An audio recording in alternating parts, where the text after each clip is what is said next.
अभिषेक आज सुबह लेट उठा, जिसकी वजह उसका सारी रात जागना है। और अभिषेक की सारी रात जागने की वजह उसका कल रात देखा गया वो खौफनाक सपना था, जिसने उसे रात के 1 बजे के बाद से सोने नहीं दिया। और तब जाकर तकरीबन 5 बजे उसकी आंखों में दर्द हुआ और उसे गहरी नींद आ गई, जिस वजह से वो अभी 8 बजे उठ रहा है, लेकिन अभी भी उसकी आंखों के आगे वही खौफनाक सपना आ रहा है, जिसने कल रात उसे पूरी तरह डरा कर रख दिया था। बड़ा ही डरावना सपना था। कल रात मुझे लगा जैसे मैं सच में समंदर के बीचों बीच गहराई में किसी बड़ी मुसीबत में फंस गया हूं। समंदर में मुझे मेरे पिताजी दिखाई दिए। क्या था वो? ये सब कुछ कैसे पॉसिबल है? मुझे तो कुछ भी समझ नहीं आ रहा है कि क्या था वो सपना। और इतने सालों में पहली बार मैंने अपने पापा को सपने में देखा। क्या वो सच में जहाज के मलबे में दबे हुए हैं? नहीं, ऐसा नहीं हो सकता है। फिर एक बार अपने उस सपने के बारे में सोचता हुआ अभिषेक खुद से बातें करते हुए कहता है। अगले ही पल वो अपने बेड से सटे हुए टेबल पर मौजूद घड़ी में टाइम देखता है और पाता है कि घड़ी में 8:05 हो चुके हैं। अरे बाप रे, आज मैं इतनी देर तक सो गया। अब फटाफट फ्रेश होता हूं, फिर बाकी का काम बाद में किया जाएगा। फिर से एक बार अभिषेक खुद से बातें करता है। वो उठा और बाथरूम में चला गया। आज सुबह के 9 बज चुके हैं। अभिषेक बाथरूम से नहा धोकर बाहर निकला। वो टॉवल से अच्छी तरह अपने सर को पोंछ रहा था कि तभी उसकी नजर अपने मोबाइल फोन पर पड़ी, जो कि टेबल पर पड़ा हुआ था। मुझे लगता है कि कल रात के सपने के बारे में मुझे अपने पापा से बात करनी चाहिए।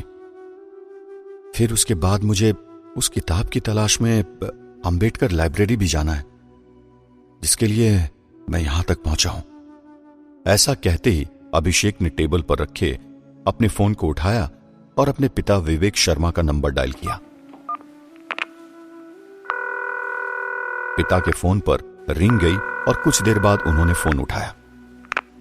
हेलो अभिषेक बेटा, गुड मॉर्निंग, कैसा है तू? अभिषेक के दूसरे पिता विवेक शर्मा ने अभिषेक से पूछा, जो कि उसके सौतेले पिता हैं, और ये राज अभिषेक को कुछ दिन पहले ही मालूम पड़ा है। गुड मॉर्निंग पापा, कैसे हैं आप? अभिषेक ने अपने पिता की गुड मॉर्निंग का जवाब उन्हीं के अंदाज में मुस्कुरा कर दिया।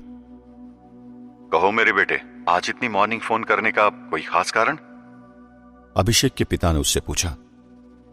वो बात कुछ ऐसी है पापा कि मुझे आपको कुछ बताना है, अभिषेक ने जवाब दिया। हाँ हाँ बोलो बेटा, क्या बताना चाहता है तू मुझे? अभिषेक के सौतेले पिता ने पूछा। मैंने कल रात एक भयानक सपना देखा था। अभिषेक ने आगे अपने पिता को उसके देखे गए भयानक सपने के बारे में बताया। जहां सपने में उसने अपने पिता को देखा, अभिषेक के मुंह से उसके कल रात देखे गए खौफनाक सपने के बारे में सुनकर उसके पिता के होश उड़ गए। क्या? यह सपना तो वाकई में बहुत खतरनाक है।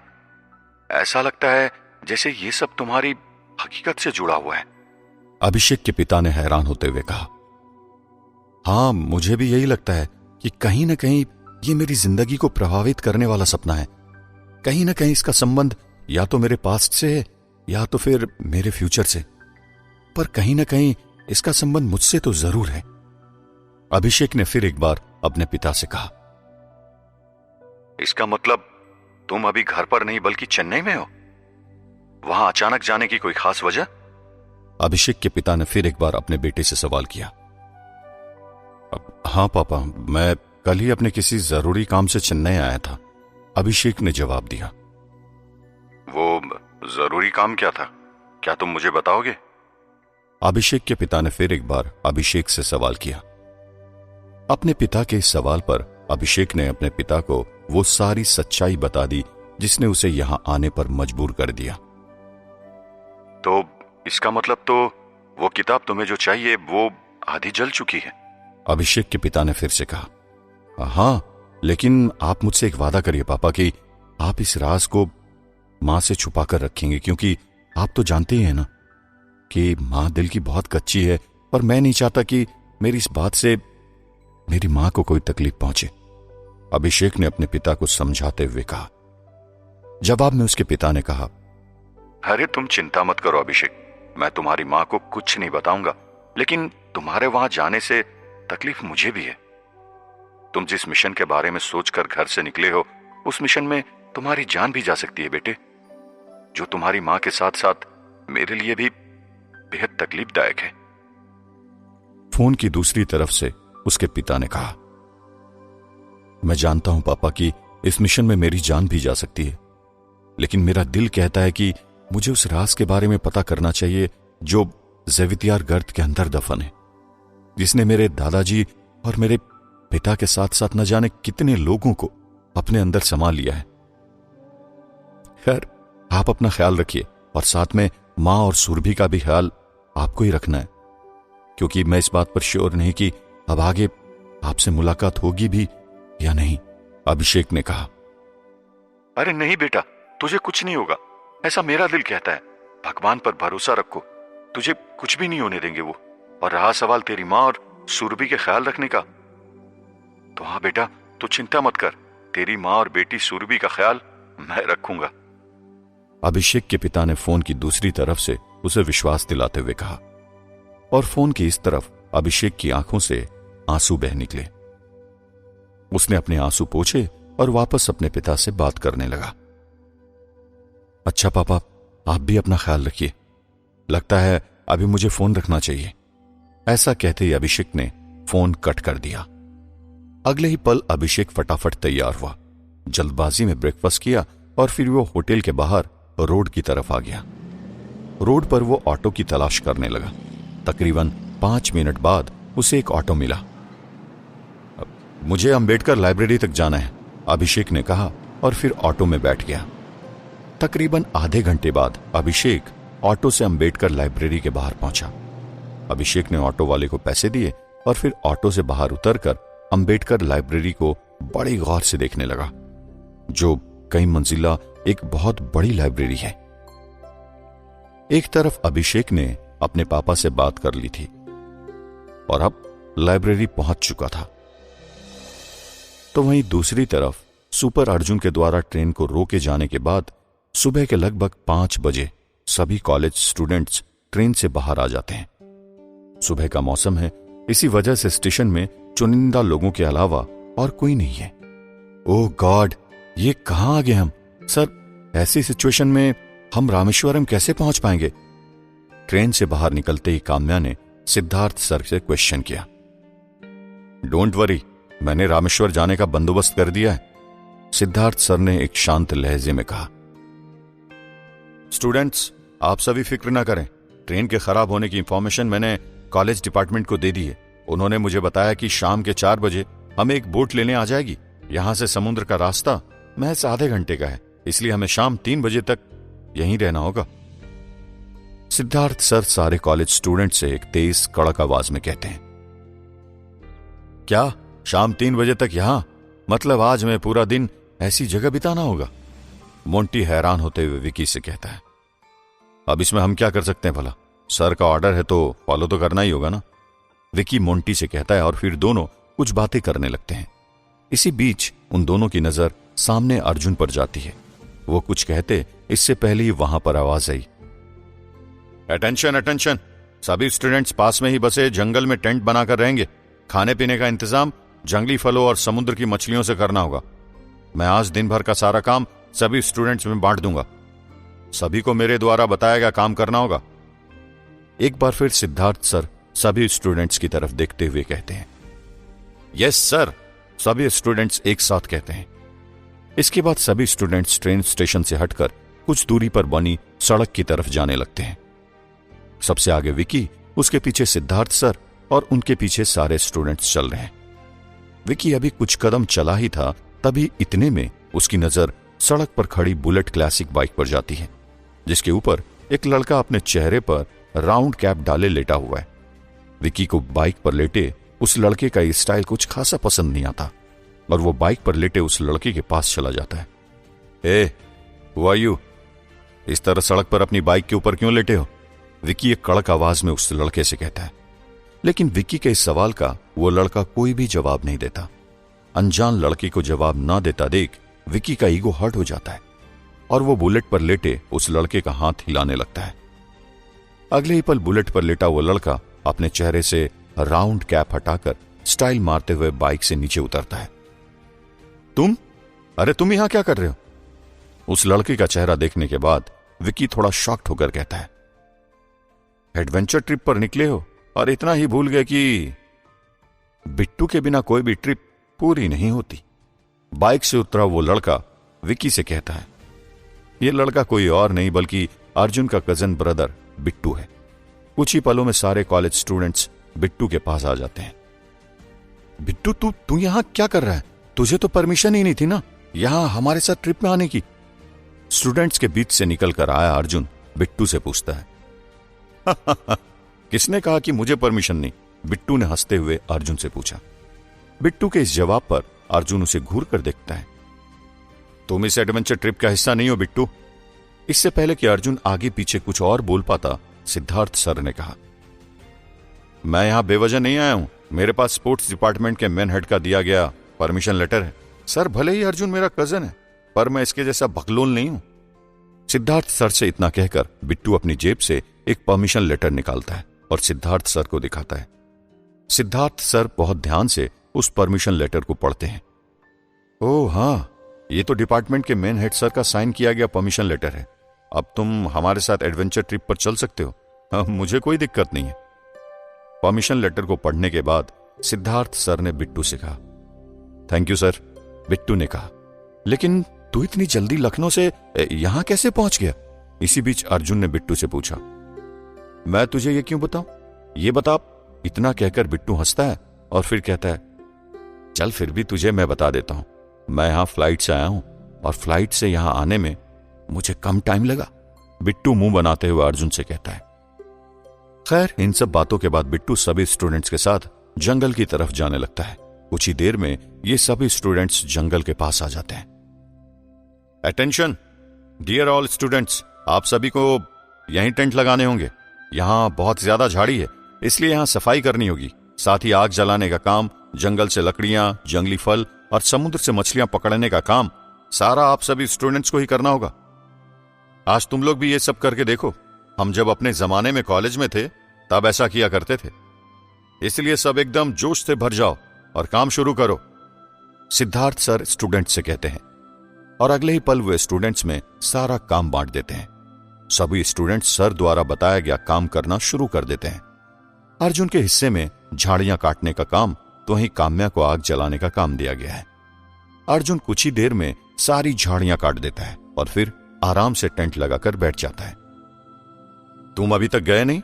मैंने तुम्हें समुद्र से मछलियां पकड़कर लाने को कहा था ना? काटी गई झाड़ियों के पास खड़े विकी को देखकर सिद्धार्थ सर ने पूछा। बस जा ही रहा था सर। सिद्धार्थ सर से इतना कहकर विकी उनसे दूर चला जाता है। विकी? वो भी समुद्र से मछलियां पकड़ कर लाएगा? नो वे, मैं ये सब फालतू का काम नहीं करने वाला यार। मैं विकी हूं, विकी। विकी खुद से कहता है और अगले ही पल अर्जुन के टेंट के अंदर पहुंच जाता है। तू क्या यहां आराम करने आया है? विकी ने अर्जुन से कहा। इस पर अर्जुन बोला, मैं अपना काम करके ही बैठा हूं। अर्जुन के इस जवाब से विकी थोड़ा चिढ़ गया और बोला, ये बकवास बंद कर और चल जा, समुद्र से मछलियां पकड़ कर ले आ। विकी अर्जुन को डांटते हुए कहता है, लेकिन ये काम तो सर ने तुम्हें सौंपा है ना, तो मैं ये काम क्यों करूं? अर्जुन ने विकी से कहा। अर्जुन का यह जवाब सुनकर एक बार फिर विकी को गुस्सा आ जाता है और वो अर्जुन के गालों के साथ उसका चेहरा नोचने लगता है। यह सब देखकर अर्जुन तुरंत विकी का हाथ अपने चेहरे से पीछे करके उल्टा उसका कॉलर पकड़ लेता है। इससे पहले इन दोनों के बीच हाथापाई हो पाती, टेंट के अंदर काम्या आ जाती है। कि क्या हो रहा है यहां? काम्या ने पूछा। इससे पहले अर्जुन कुछ कह पाता, विकी चुपके से अपने बालों को बिगाड़ देता है। काम्या देखो ना, मैं यहां अर्जुन को अपने साथ समुद्र किनारे मछलियां पकड़ने के लिए बुलाने आया था, लेकिन इसे मेरी इन बातों पर गुस्सा आ गया और इसने मुझ पर हाथ उठा दिया। विकी ने भोली सी शक्ल बनाते हुए काम्या से कहा। काम्या, ये झूठ बोल रहा है, ऐसा कुछ भी नहीं हुआ है, अर्जुन ने काम्या से कहा। मगर काम्या अर्जुन की बात नहीं मानती और उसे चुप रहने का इशारा करती है। इसके बाद वो विकी को साथ लेकर टेंट से बाहर आ जाती है। क्या काम्या इस बार भी विकी का साथ देगी? अभिषेक अंबेडकर लाइब्रेरी के बाहर 3 मंजिला इमारत को देख रहा है, जो कि एक बहुत बड़ी लाइब्रेरी है। अभिषेक ने ऑटो वाले को पैसे दिए, फिर लाइब्रेरी के अंदर दाखिल हुआ।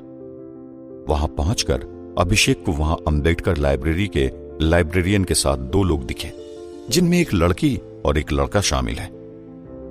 लाइब्रेरियन इन दोनों के मुकाबले उम्र में कुछ बड़ा है, जो कि उन दोनों का सीनियर मालूम पड़ता है।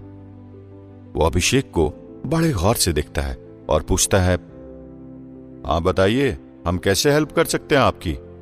जवाब में अभिषेक कहता है, मेरा नाम अभिषेक है, अभिषेक शर्मा, और मैं मुंबई से यहां आया हूं। अभिषेक ने जवाब दिया। आपके यहां आने का मकसद? क्या आपको कोई बुक चाहिए? लाइब्रेरियन ने फिर से एक बार अभिषेक से पूछा। मुझे यहां उस किताब की तलाश खींच लाई है जिसे आज से 29 साल पहले साइंटिस्ट विक्रम दत्त ने लिखा था, जिसमें इंडियन ओशन के अंदर मौजूद ज़ेवितियार गर्त की इंफॉर्मेशन से।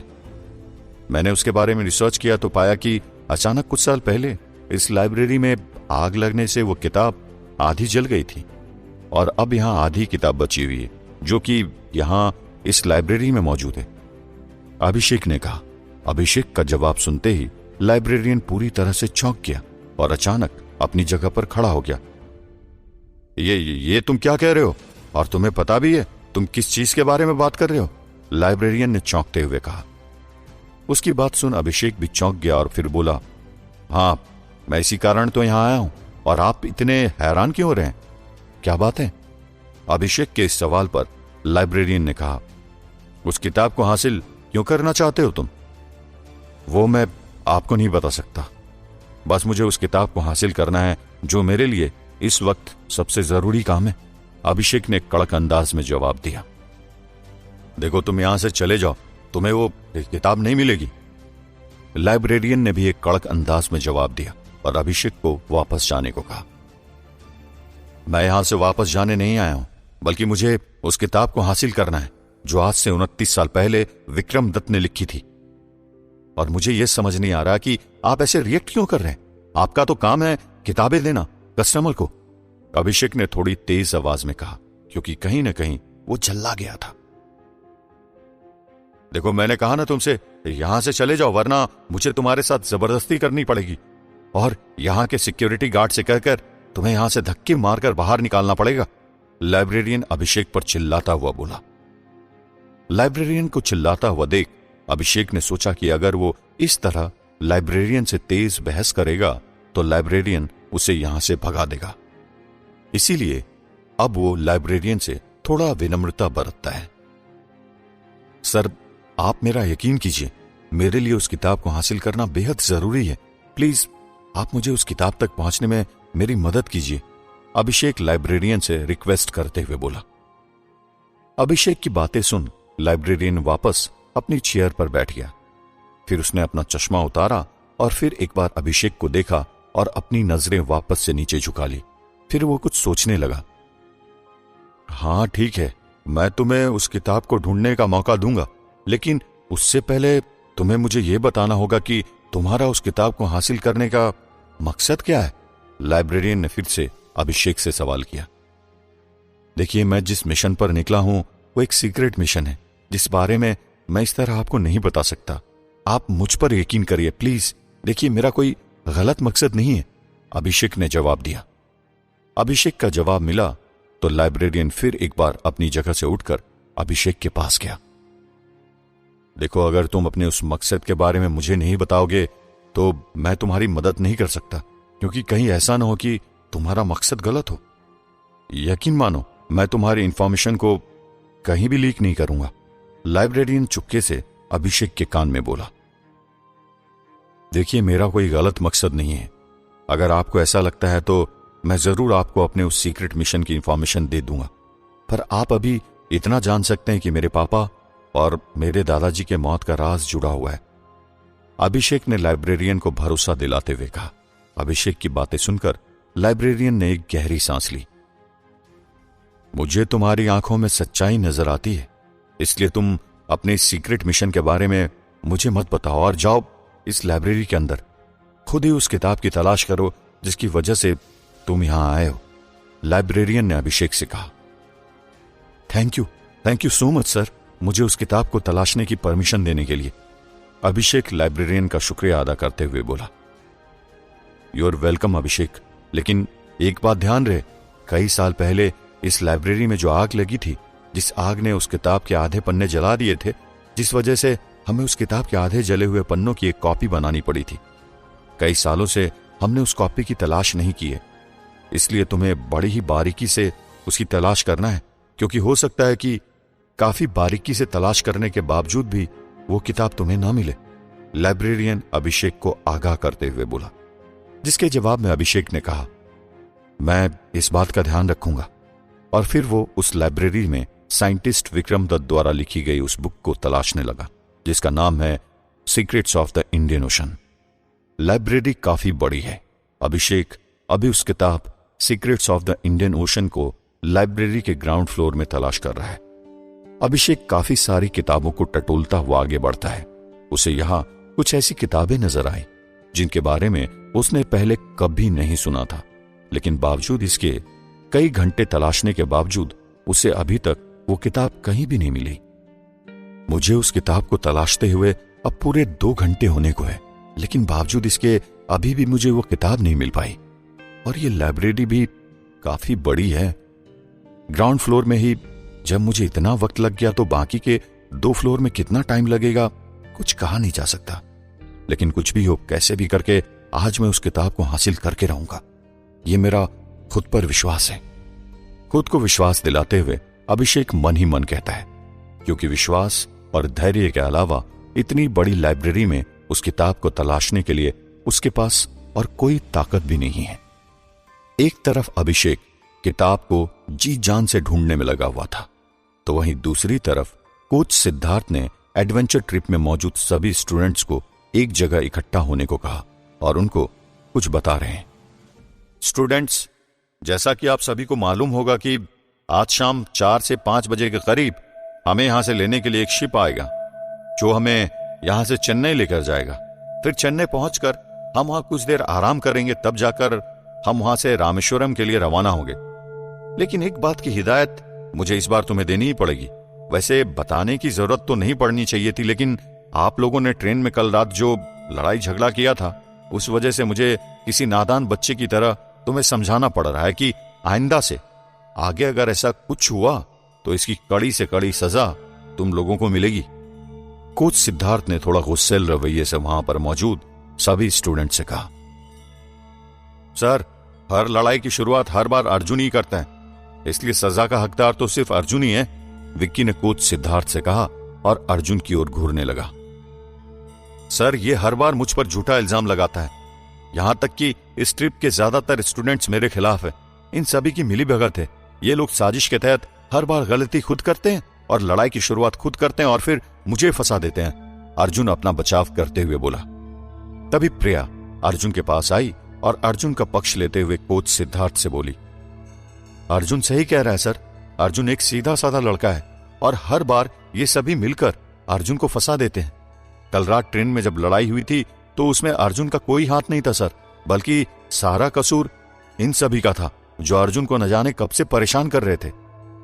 प्रिया की बातें सुनकर कोच सिद्धार्थ को एक तेज झटका लगा, क्योंकि कोच सिद्धार्थ अभी तक विकी और बाकी स्टूडेंट का पक्ष ले रहा था और उन्हीं के कहने पर अर्जुन को ही गलत समझ रहा था। सर, ये झूठ बोल रही है, आप इसकी बातों में यकीन मत कीजिए, मोंटी ने प्रिया को घूरते हुए कहा। शट अप, कौन सही है कौन गलत इसका फैसला मैं खुद करूंगा और जो इन सब का गुनहगार होगा उसको इसकी सजा मैं खुद तय करके दूंगा। अभी 1 बज चुका है और 4 बजने में महज 3 घंटे ही बाकी है, इसलिए मेरी आप सभी स्टूडेंट से रिक्वेस्ट है कि अपना अपना सामान पैक कर लेना और जो कैंप आज सुबह से हम यहां लगाए हुए हैं उसे भी निकाल लेना। और हां, ध्यान रहे सभी स्टूडेंट्स भाईचारे की तरह अपना काम करें, वरना इस बार जरा भी तुम लोगों ने आपस में लड़ाई झगड़ा किया तो इसका अंजाम तुम्हारे लिए बहुत बुरा होगा। एक तेज आवाज में कोच सिद्धार्थ सभी स्टूडेंट से बोले और फिर अंदर अपने कैंप में चले गए। तभी इतने में फिर एक बार विकी काम्या के साथ अर्जुन के सामने आया और अर्जुन के साथ मौजूद प्रिया को गुस्से में घूरने लगा।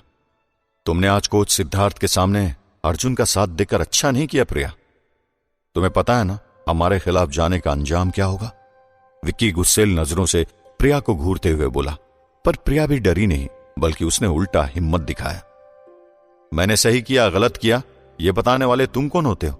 और विक्की, तुम्हें भी पता है कि तुम मेरा कुछ भी नहीं बिगाड़ सकते, क्योंकि तुम्हें भी पता है कि मैं किसी से डरती नहीं और ना ही मैं अब डरूंगी। प्रिया ने भी विक्की के अंदाज में उसे जवाब दिया। प्रिया के इस जवाब ने विक्की के गुस्से की चिंगारी को हवा दी और वो उसे घूरते हुए उसके करीब जाने लगा। तभी इतने में विक्की और प्रिया के बीच अर्जुन आ गया। लड़की पर क्या गुस्सा दिखा रहा है? हिम्मत है तो मुझसे बात कर। अर्जुन विक्की की आंखों में आंखें डालते हुए बोला। है, तुझे क्या लगता है तूने मोंटी को मार दिया और बाकी कुछ और लड़कों पर अपना हाथ साफ कर दिया तो तू अब विक्की को धमकी देगा? तू ये मत भूल कि विक्की कॉलेज का दादा है, जिसके आगे अच्छे अच्छे सलाम ठोकते हैं, तो फिर तू किस खेत की मूली है? विक्की ने भी अर्जुन से नजरें मिलाते हुए कहा, मेरे जो पुराने वसूल थे वो अब मैंने काफी पीछे छोड़ दिए हैं और अब मैंने अपनी लाइफ में कुछ नए वसूल अपना लिए हैं।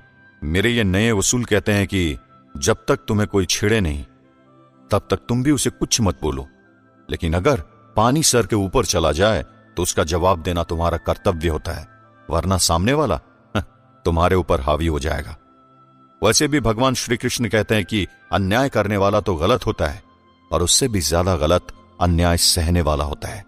इसलिए कह रहा हूं, हट जा पीछे। अर्जुन ने इस बार तेवर दिखाते हुए कहा, जिसे सुनकर एक तरफ विक्की के होश उड़ गए तो वहीं दूसरी तरफ उसके साथ खड़ी काम्या अर्जुन को देखकर थोड़ा मुस्कुराने लगी। उसे अर्जुन को ऐसे बात करता देख काफी खुशी हो रही थी। मुझे लगता है अभी हमें यहां से चलना चाहिए, तुम ये सब बाद में निपटा लेना। और वैसे भी तुम्हें पता है ना सिद्धार्थ सर ने हमसे क्या कहा है। गलती से ये बात उन्हें पता चली तो फिर हम सभी के लिए अच्छा नहीं होगा, क्योंकि अभी भी तुम सिद्धार्थ सर की नजर में अच्छे हो। इसलिए मेरी बात मानो और यहां से चलो, काम्या विक्की को समझाते हुए बोली। काम्या की बात विक्की ने मानी भी।